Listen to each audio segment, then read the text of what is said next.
Before the season begins, we'll know what the fate of Deshaun Watson is. Judge Sue L. Robinson has the paperwork in her possession. She's in a position to make a decision, and I continue to believe it's coming next week. It really isn't a firm belief, a widespread belief right now that it will be a full year. At this point, we've heard so much information in regards to Deshaun Watson that nothing really surprises me anymore. But as Sue Robinson's decision draws closer and closer, we have an update on how the Cleveland Browns are preparing for his suspension, which is a completely different plan than we originally thought. How Deshaun Watson is preparing for this situation, and it's way more aggressive than any of us would have thought, and what we are currently speculating his suspension to be at, which, to be honest, isn't as bad as we originally thought. So before we get to the content, man, I am starting a fantasy football league with my Twitter followers. If you want to be included, make sure you follow me on Twitter and that you join my Discord in the description down below. If you want shorter versions of this content, make sure you follow me on TikTok at Mikerophone NFL and on Instagram at The Flight Mike. Now that we got all of that out of the way, break!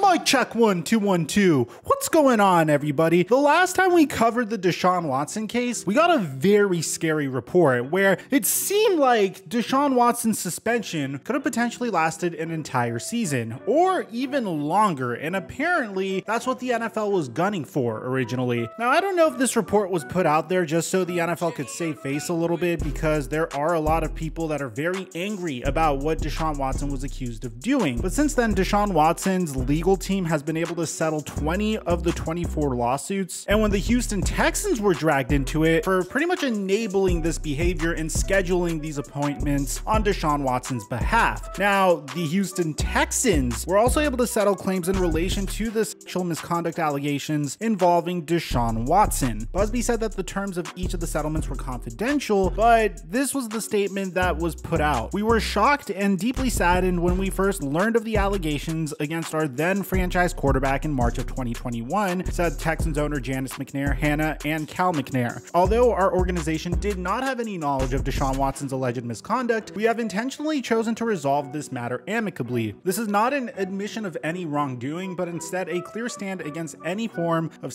assault and misconduct. We hope that today's resolution will provide some form of closure to the parties involved, our fans, and the Houston community at large. As an organization, we will now turn our focus to the future in doing what we can do to ensure respect for all." I think honestly the Houston Texans just didn't want to get involved in this mess, because when this first came out, their goal seemed to be trade Deshaun Watson, get as many assets that you possibly can for Deshaun Watson, and just wash your hands of this situation as quickly as possible. When there were allegations placed against them, well, when you're the owner of the Houston Texans, dude, you're a freaking multi-billionaire. So being able to settle with these individuals shouldn't be much of a problem to you, and it's an additional payday for those that are involved in the lawsuit. And that's not to say it's something bad. I mean, if you are involved in a civil suit, you are seeking money. I'm not saying that what Deshaun Watson allegedly did is rationalized or justified, but if you could collect additional checks when you're already seeking a payday, then in this case, why the hell not? And again, I'm not coming out and saying that the women are making up lies or anything like that. In a civil case, you are seeking capital, and this is an additional opportunity to attain some additional capital. Let's move away from the lawsuit, because we've been discussing this for the past like year and a half, and let's focus more on what the potential suspension for Deshaun Watson can be. So as of today, according to multiple sources, many of us believe that the league is potentially going to suspend Deshaun Watson for 8 games. Now look, man, I'm not going to sit here and tell you that any punishment for Deshaun Watson makes sense. Not to say that he doesn't deserve to be punished, but in the past, you've seen Tom Brady get suspended for 4 games for quote unquote deflating footballs, which we have our own separate video on that if you guys want to see our documentary on that. And you have Calvin Ridley getting suspended an entire season because he was so uninvested in football that he wanted to gamble $1,500 on a game that he didn't even play, and as a result, he's been ruled out for a whole season. So I'm not going to sit here and tell you that any suspension for Deshaun Watson makes sense, or even be able to speculate properly what the suspension would be. I wouldn't be shocked with 4 games. I wouldn't be shocked with 8 games. I wouldn't be shocked with a full season. In this case, however, I do think what will probably make the most sense is 8 games. I think that's an adequate amount of time for most people to move on from this entire situation, because Deshaun Watson won't be playing football from the beginning of the season, and it's almost half of the season. Now, if it is an entire season,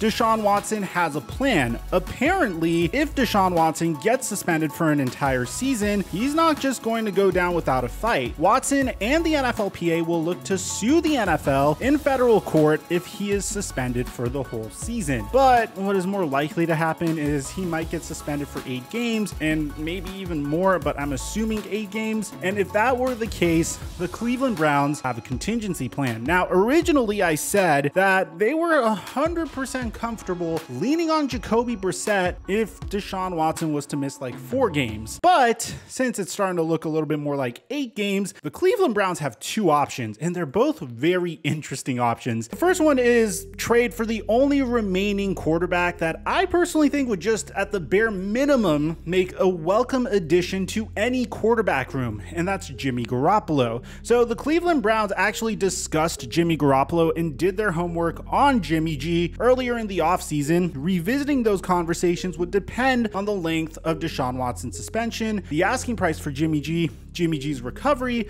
etc. So where does Jimmy G stand currently? Well, Jimmy Garoppolo, who is recovering from off-season surgery on his throwing shoulder, has been cleared to start practicing as the 49ers prepare for the start of training camp next week, a source told Adam Schefter. The Niners are still expected to exercise caution this summer with Garoppolo, who underwent the surgery in March, a procedure that delayed San Francisco's efforts to trade him. Niners coach Kyle Shanahan acknowledged in May that Garoppolo was most likely to be traded, but then noted that a trade was not guaranteed. Now, Trey Lance has worked out as the starter during San Francisco's offseason program, while Garoppolo, who has been the 49ers starter since late in the 2017 season, has spent most of his offseason rehabbing in Southern California. Garoppolo was excused from the team's mandatory minicamp in early June after not taking part in the team's offseason conditioning program. So Jimmy Garoppolo officially has permission to seek a trade, which you would think that this is something that was implied. I was under the impression that he was already seeking a trade, but the Cleveland Browns could potentially be interested in trading for him, especially if they're able to somehow bring him in for some sort of workout or get some sort of tape of him throwing the football, or just reach out to his camp and just see how he's doing in general. Because if you trade for a player that's supposed to start for like 8 games and he's not necessarily able to start, that would be a huge blow. And then the Browns would have to depend on Jacoby Brissett anyway. Option 2 is a little bit more crazy in my opinion. Now, this is something that for me came completely out of left field, and let me know if you would rather do this option or Jimmy Garoppolo. This is a rumor from Pro Football Talk. I'm bringing this to you via my buddy Jordan, Jazry Football, formerly known as JPA Football. Rumors: there is apparently some chatter about the Browns potentially signing quarterback Cam Newton if Deshaun Watson isn't available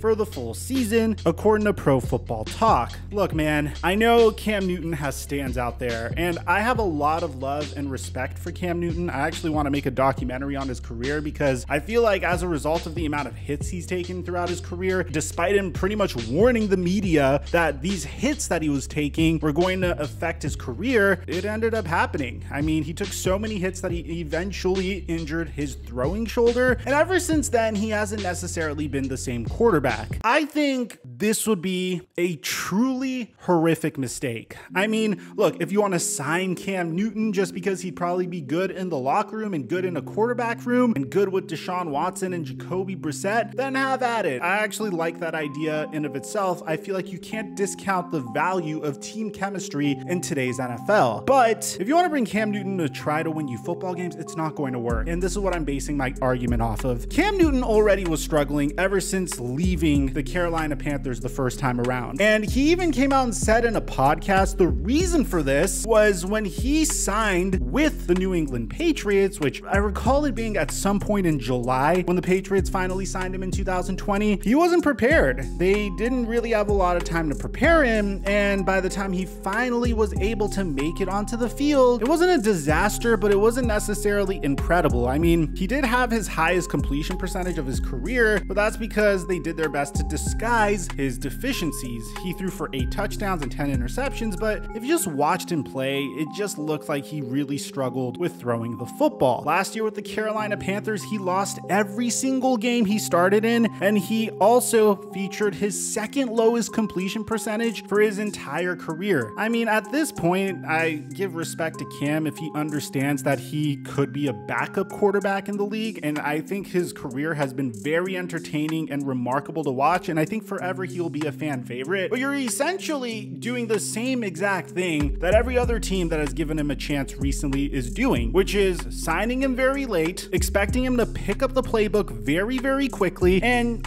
throwing him out into the fire and hoping that he could win you some games. If he wins 50% of the Cleveland Browns' first games, then I would say it's a win, assuming that Deshaun Watson gets 8 games. I honestly think it's a no-brainer at this point. Obviously, you're gonna have to give up capital for Jimmy G, but judging based off of what the Carolina Panthers gave up for Baker Mayfield, I'm assuming Jimmy G is going to be significantly cheaper. So let me know in the comment section down below, what do you think the Cleveland Browns should do in this instance? Do you think they should sign Cam Newton to a veteran minimum contract, or do you think they should trade for Jimmy G? Aside from that, I'm your boy Mike.